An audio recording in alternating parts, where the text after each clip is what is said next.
The moment Simon Cowell raised his hand, the music cut off like a heart skipping a beat, and right there, in that sudden silence, millions of viewers leaned closer to their screens without even realizing it.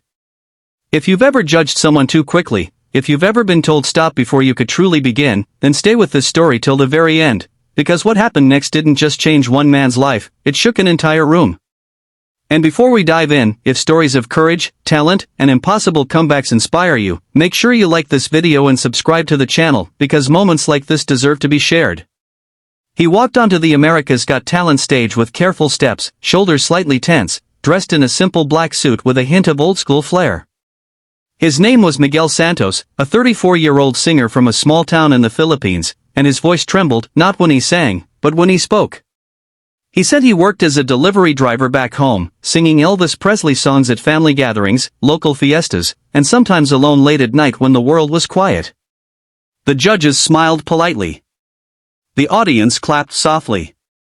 Simon leaned back, arms crossed, already trying to guess where this was going.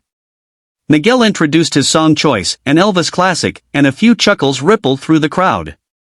Elvis impersonators were nothing new on this stage. Some were good. Many were forgettable.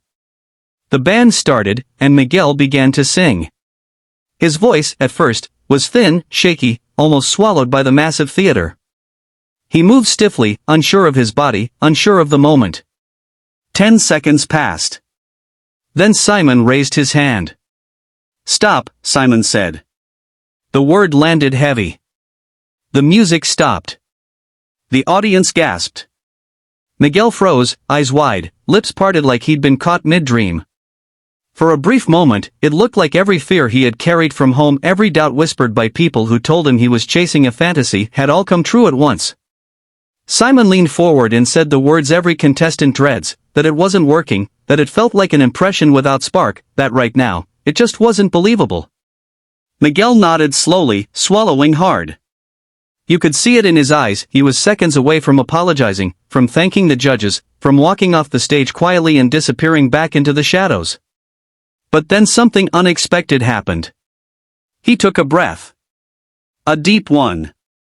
And he asked, softly but firmly, if he could try again. Just once more. Just a different way. The audience held its breath. Simon hesitated. Then, with a shrug that said you have nothing to lose, he nodded. The band restarted, but this time, Miguel closed his eyes before singing. When he opened his mouth again, the voice that came out was no longer hesitant. It was warm. Rich. Filled with something raw and personal. He wasn't trying to sound like Elvis anymore. He was singing like a man who had lived through disappointment, who had carried music as his only comfort through long nights and harder days. His movements softened, then slowly gained confidence. A subtle sway. A gentle turn. Not a copy, but a tribute, filtered through his own soul. Whispers spread through the crowd. The judges' expressions changed. You could see Heidi lean forward, eyes wide. Sophia's smile faded into something more serious, more emotional. Even Simon uncrossed his arms. As Miguel reached the chorus, something clicked. The nerves melted away. His voice soared, filling every corner of the theater. It wasn't just technically good, it was honest. Each note carried the weight of a man who had left his home country, his family, and his comfort zone just for a chance to be heard. In the audience, people wiped their eyes without realizing when the tears had started. They weren't just hearing a song, they were feeling a life. Halfway through, Miguel opened his eyes and looked straight at the judges. There was no fear there anymore. Only gratitude. Only belief. And when he hit the final note, he held it, not perfectly polished, but perfectly real. For a split second after the music ended, there was silence. Then the room exploded. The audience jumped to their feet, cheering, clapping, shouting his name. It was a full standing ovation, the kind that feels like thunder. Miguel stood frozen again, but this time in shock. His hands trembled as he covered his mouth, tears spilling freely. He bowed his head, overwhelmed by a moment he probably thought would never come. Simon stood up too. When the applause finally died down, Simon spoke. He admitted he was wrong. He said stopping him early might have been a mistake, but what mattered was what Miguel did after that stop. He didn't give up. He didn't crumble. He found himself. And that, Simon said, was what this show was really about. Miguel nodded, crying openly now. He talked about his parents back home watching on a small TV, about all the times he sang while delivering packages just to keep his dream alive.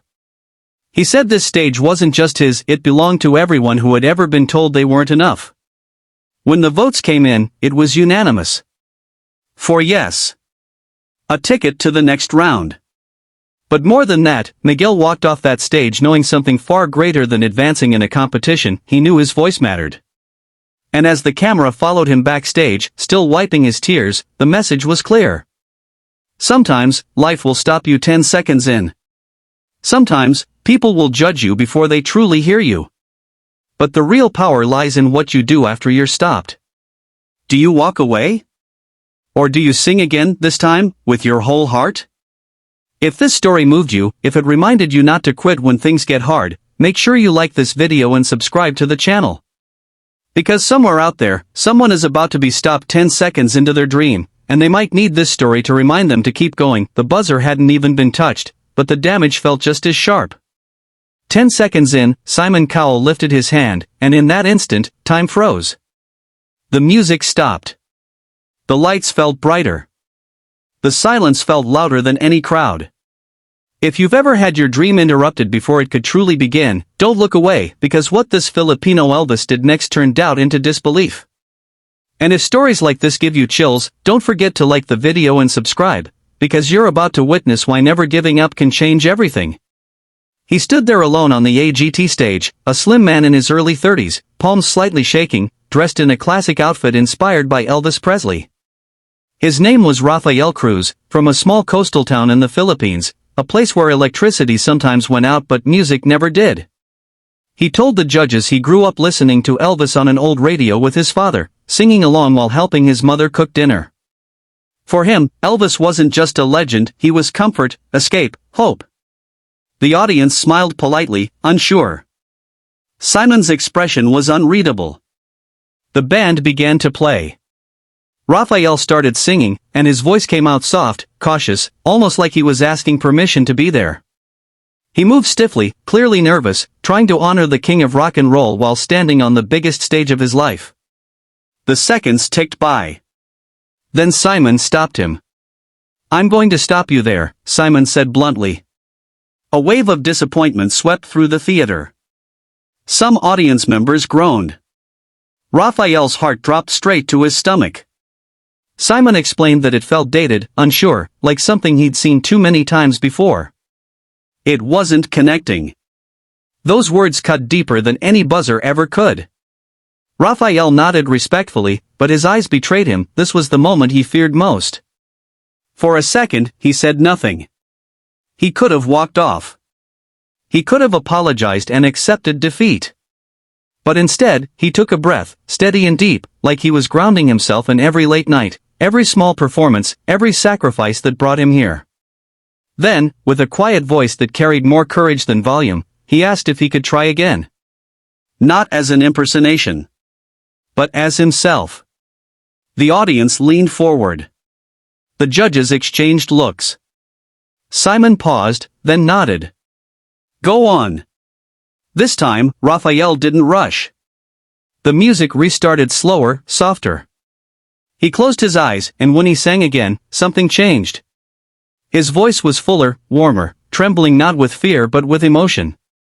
He wasn't copying Elvis now, he was telling his own story through the music. Every note sounded lived in, shaped by years of struggle, by distance from home, by dreams held together with faith. As he sang, his body loosened.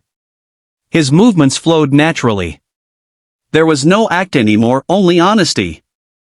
The crowd grew quiet, the kind of quiet that means everyone is listening. You could see tears forming in the audience, people recognizing something familiar in his voice, perseverance. Halfway through the song, Rafael opened his eyes, and they shined. Not with confidence borrowed from a legend, but with belief earned through hardship. His voice soared, filling the theater, wrapping around the judges like a confession they didn't know they needed to hear.